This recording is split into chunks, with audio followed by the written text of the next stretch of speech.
Hey guys, it's Sal here, and today we're going to be doing a video that is a little bit different. Now today's video is going to be focused directly on players that are new to Battlefield. So with the launch of Battlefield 4, I am sure that there are a lot of people that have maybe never tried Battlefield and they want to give it a try. So with this video, I'm going to overview the basics of the game, how to succeed in it, and most importantly, how to have fun. So if you're a new player to the Battlefield franchise, you're probably wondering what the game is all about and what you are going to want to learn how to do. Well, I can tell you right off the bat that your KD is definitely not as important as you think it is. Your kill death ratio, I mean, it's nice to have a good one, but essentially your kill death ratio in Battlefield, most people don't really care what your kill death ratio is. Battlefield 4 and the Battlefield franchise in general is a very objective centric game. So essentially what that means is you play the objective. If you don't, people are going to get upset because that is just the way the game is played. It has always been like that, and I imagine it always will be. Now, I'm sure some of you are thinking, well, that sounds kind of lame. I don't want to play the objective just to fend off others' anger. Well, that is not the only reason to play the objective. Playing the objective, well, it helps your team. It is actually a lot of fun because when you play the objectives, you are helping your team, you get a lot of points, and essentially your score is what people look at. They don't even look at your kills and death. You get a really good score, it's a lot of fun, and it's very rewarding, especially if you like to play shooters with friends, like most people do. It is really fun to work as a team to accomplish tasks rather than just lone wolf, get a good KD, and at the end of the game be like, "What's your KD?" That's a little bit lame, and essentially that's how most shooters are played, unfortunately. But Battlefield changes that, and it is definitely for the better. So when you do first start playing Battlefield, it can be really easy to get frustrated because you're dying a lot. But say you die a lot, but you're that one guy that arms the bomb. That is infinitely more useful than like getting a lot of kills. If you're just sitting back and killing people, that's not really useful. So I urge you to, it's kind of weird at first, but don't get frustrated if you're dying a lot.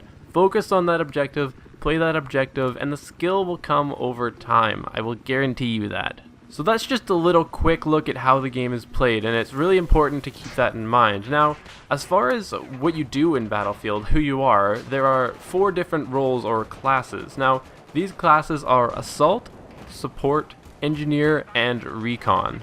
Now, each of these classes serves its own unique purpose. So first of all, we'll talk about the Assault class. So the Assault class is essentially, as the name implies, your frontline class.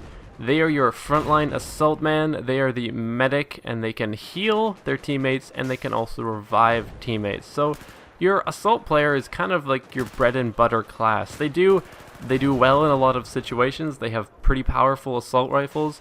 They can heal their enemies, or sorry, they can heal their teammates and themselves and revive. So as you can imagine, this is a pretty useful class and a pretty popular class as well. Now, keep in mind, there are no bad choices when picking a class. It is merely personal preference. And at the same time, don't feel like you need to pick a class and stick with it. You can change classes in between deaths all the time. You're going to end up playing all of them eventually. So don't feel like, say you start with Assault, don't feel you need to play Assault all the time and never try anything else. That is definitely not the case. So the next class that we will talk about is the Support class. Now, the Support class, as the name also implies, they play a support role, and by doing that, they drop ammo boxes for their teammates and for themselves. Now, this is really important. You'll actually notice in this clip I do end up running out of ammo, and I end up switching to my pistol, then I use all of that as well. So basically, support is really useful because you can give your teammates and your squad mates ammo. So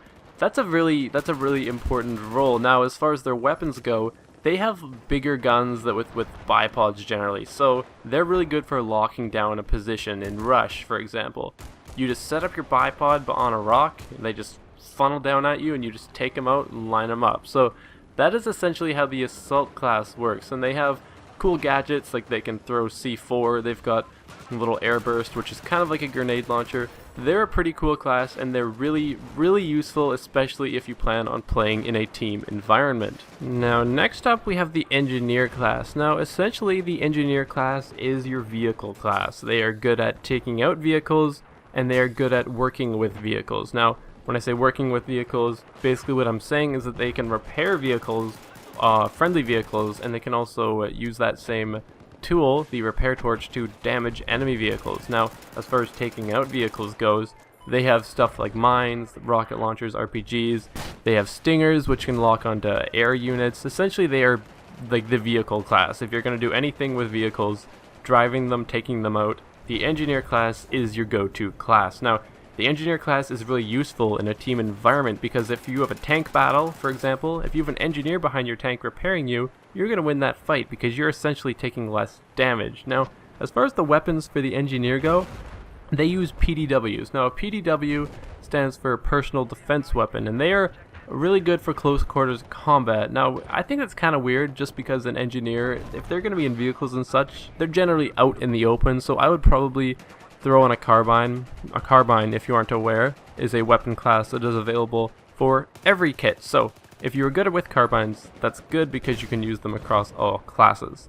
And last but certainly not least, we have the Recon class. Now, the Recon class, short and simple, is your sniping class. Now, sniping in Battlefield it's kind of interesting to say the least, because sniping, like a traditional sniper where you sit back and take people out, is kind of frowned upon by the Battlefield community, because if you're just sitting back like 600 meters off in the hills trying to pull off that insane headshot, you're not helping your team. But with Battlefield 4, they have changed the Recon class to make it a little more viable and a much more team-oriented class, because in the past, Recon was kind of frowned upon just because Recon was generally not very good up close and people were generally far back. And while there definitely were Recon players that did help their team, for the most part, Recon players were a little useless compared to the other classes. But with the release of Battlefield 4, they have made the Recon class more useful. Now, I wouldn't recommend that you jump into the Recon class right away. I would recommend that you maybe jump in with Engineer or something just to learn the game, because the Engineer class gives you a lot of ways to help your team feel useful. I mean, you've got rocket launchers. Who doesn't feel useful with a rocket launcher? But essentially what I'm saying is the Engineer class is a good starter class just because it offers a lot of ways to help your team in ways that are pretty easy. Because, for example, when you're repairing your squad mate, you get points for that. I don't think I mentioned this earlier, but in Battlefield you have a squad. It's four or five people. 5 is a full squad. But when you play with your squad and you're helping your teammates, you get lots more points. So that's just one more reason to play the objective, play with your team, and just have fun. It's a lot more fun when you're playing with your teammates, and you get more points for it. So, you know, it's a win-win situation. Now, when you first load up Battlefield 4, you're probably going to wonder, what should I play? Now, first of all, I urge you, resist the temptation to play your first match in Team Deathmatch. Team Deathmatch, it's a really fun game type, I will say that. But as for a new player, it just doesn't really encompass what Battlefield 4 is. It doesn't have that objective sense to it, which I have tried to drill into your mind is a very important aspect of Battlefield 4. So, what should you play at first? Well, one game type that I would probably recommend above the others would be Conquest, just because it's a staple Battlefield game type, and at the same time it's a lot of fun. So, what is Conquest? Conquest is basically similar to Domination from Call of Duty. Essentially, you have 3 to 5 objectives or even more, but basically your goal is to capture those objectives and hold on to them, and at the same time kill the enemy. And you win this by depleting your enemy's tickets to 0, because each team has tickets, and they lose tickets when their team members die, and they also bleed tickets when they own less than half of the objectives on the map. So essentially this game type just really embodies what Battlefield should be and how objectives should be played, so don't feel like you have to do this. This is just merely a recommendation of what I feel really shows what Battlefield should be and how it should be played. Now, Battlefield does have a certain learning curve associated with it, like any shooter, but I encourage you to just persevere, stick with it. Once you understand how the game works, you will start having a lot of fun.